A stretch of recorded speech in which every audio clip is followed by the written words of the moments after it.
La vía de la fotografía, un camino de conocimiento a través de la percepción visual. Luis Ochandorena. Dedicatoria. A los maestros que no conocí en persona, Minor White y Chogyam Trungpa, con mi agradecimiento por señalar la vía de la fotografía. Capítulo 1. Introducción. El acto fotográfico consta de dos partes, el momento de hacer fotografías y el de mirarlas.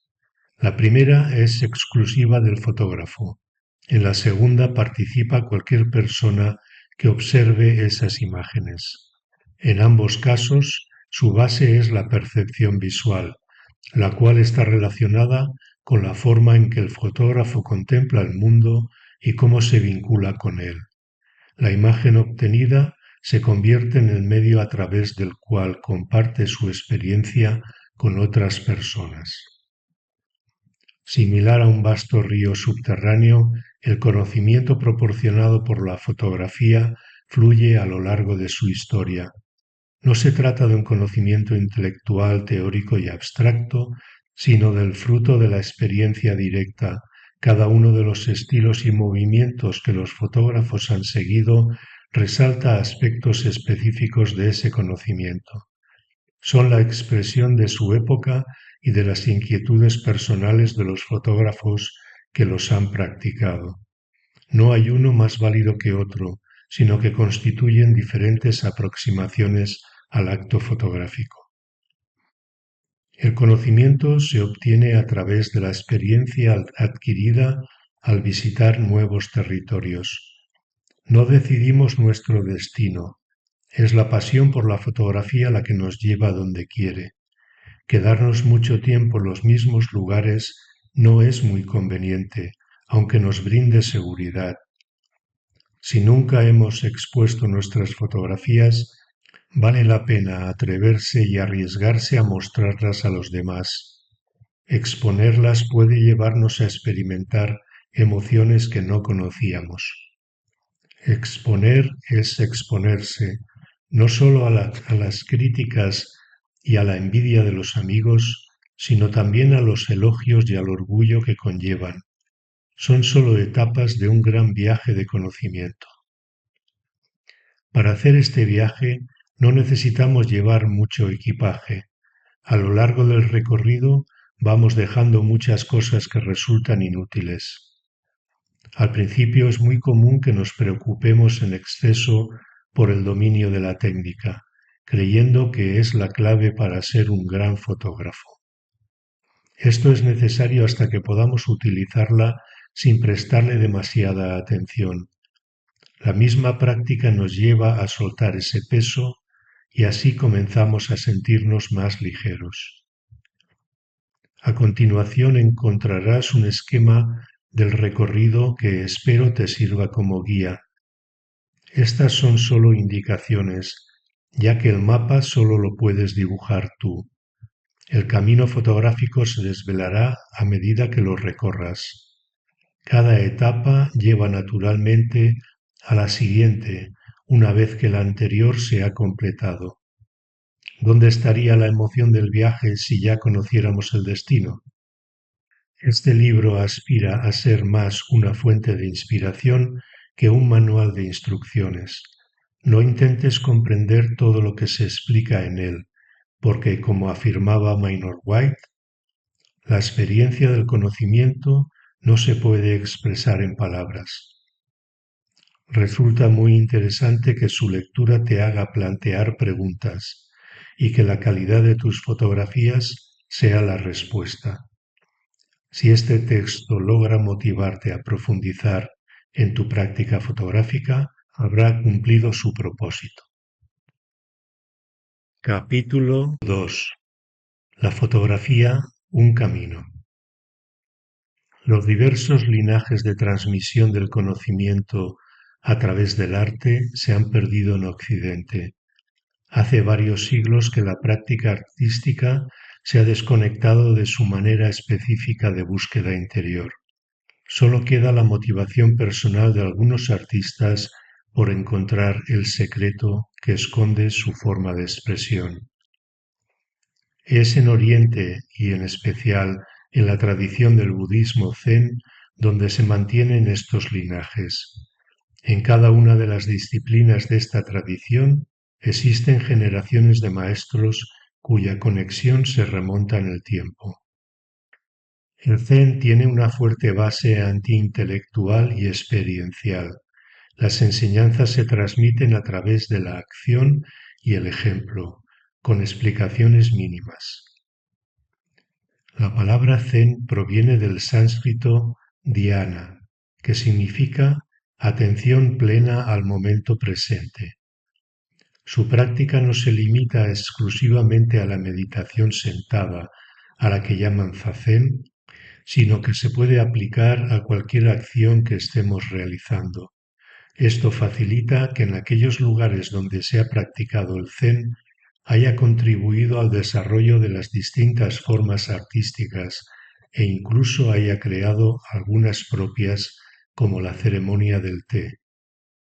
Cada uno de los diferentes caminos artísticos influenciados por el Zen recibe el nombre de vía.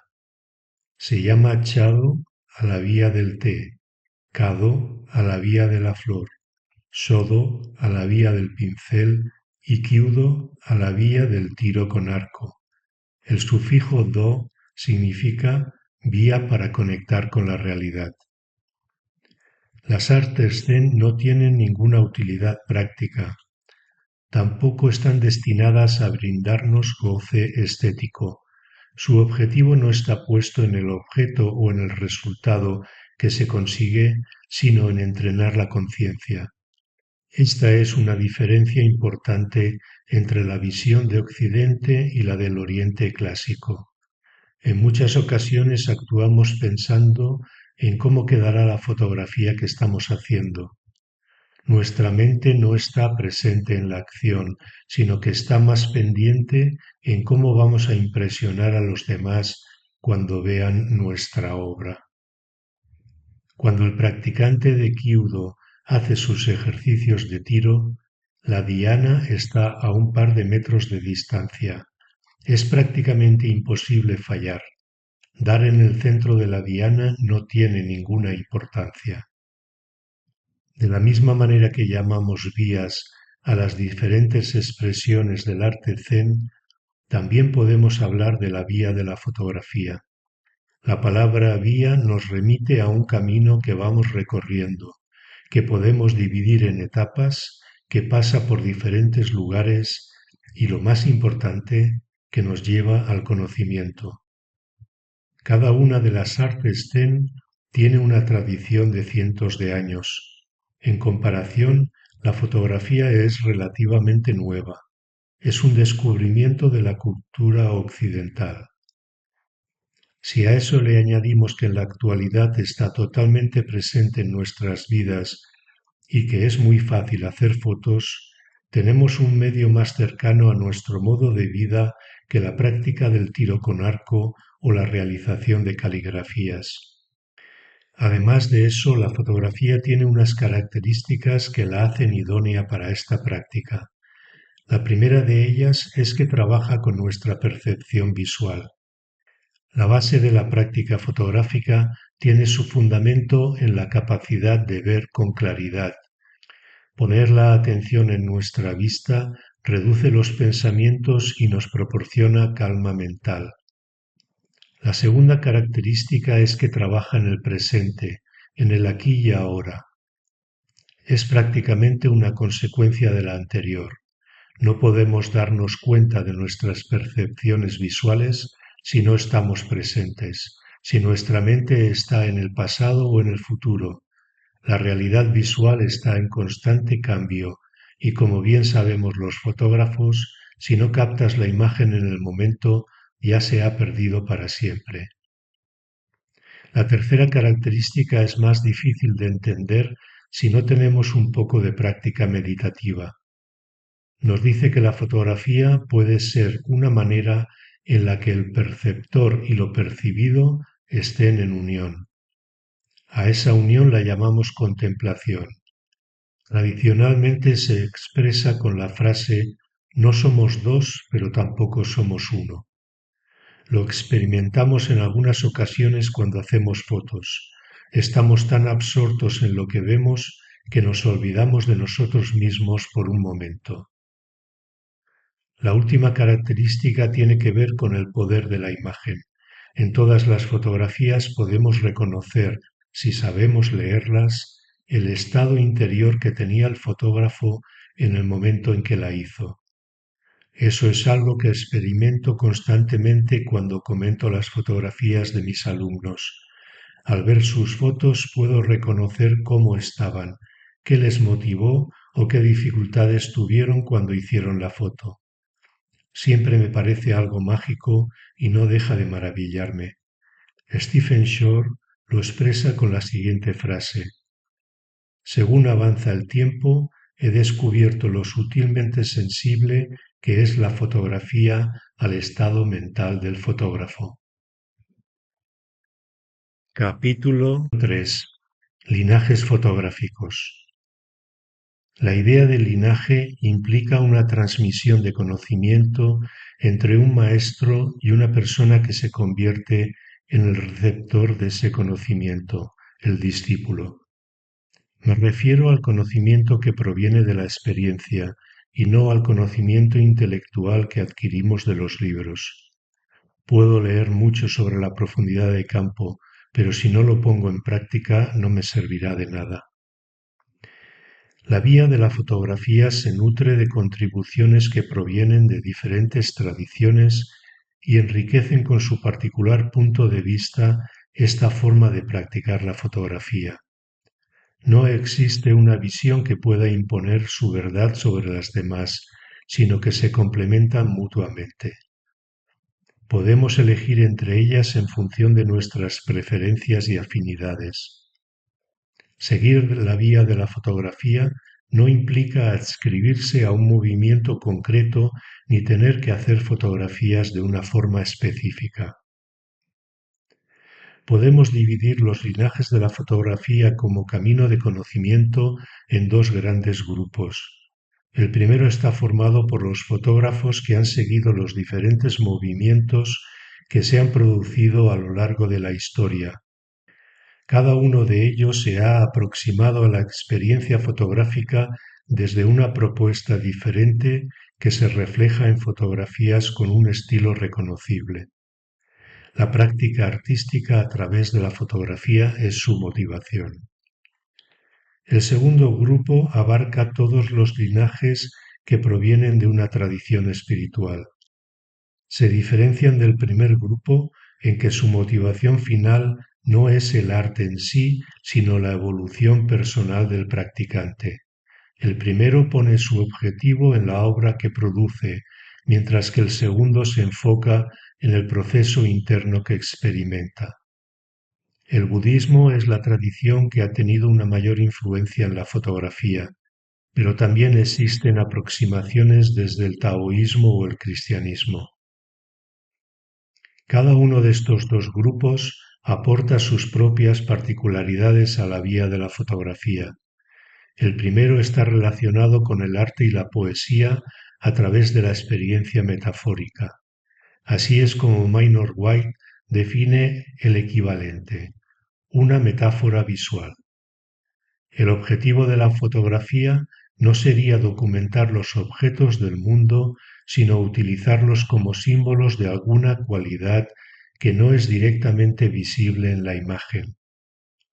Esta visión se corresponde con el lado derecho del cerebro, que es analógico, espacial, intuitivo, artístico y visual. En el segundo grupo destacan las enseñanzas sobre la percepción del maestro Chogyam Trungpa, desarrolladas por dos de sus discípulos, John McQuay y Michael Booth, hace unos 30 años, a las que dieron el nombre de Miksa, que significa buen ojo en tibetano. Su aportación es principalmente didáctica, debido a la estructura y el método con los que están construidos los tres niveles de aprendizaje, que ayudan a transmitir su particular visión de la fotografía. Se corresponde con el lado izquierdo del cerebro, que es lógico, secuencial, verbal y numérico. Es evidente que necesitamos ambos enfoques para tener una imagen completa. La estructura sin corazón se convierte en algo rígido y seco, el corazón sin estructura se desborda y no tiene una dirección hacia la que dirigir sus esfuerzos. En términos budistas, el primero es la sabiduría y el segundo es la compasión. Tenemos sabiduría cuando ya no tenemos que pensar demasiado en la técnica fotográfica que necesitamos para hacer las fotos, porque ya la tenemos incorporada en nosotros. Tenemos compasión cuando nos sentimos unidos con ese aspecto del mundo que estamos fotografiando, ya sean seres vivos o no, porque sabemos que tanto el objeto como nosotros somos impermanentes, que estamos en constante cambio y que ese encuentro que tenemos ahora ya no se repetirá nunca más.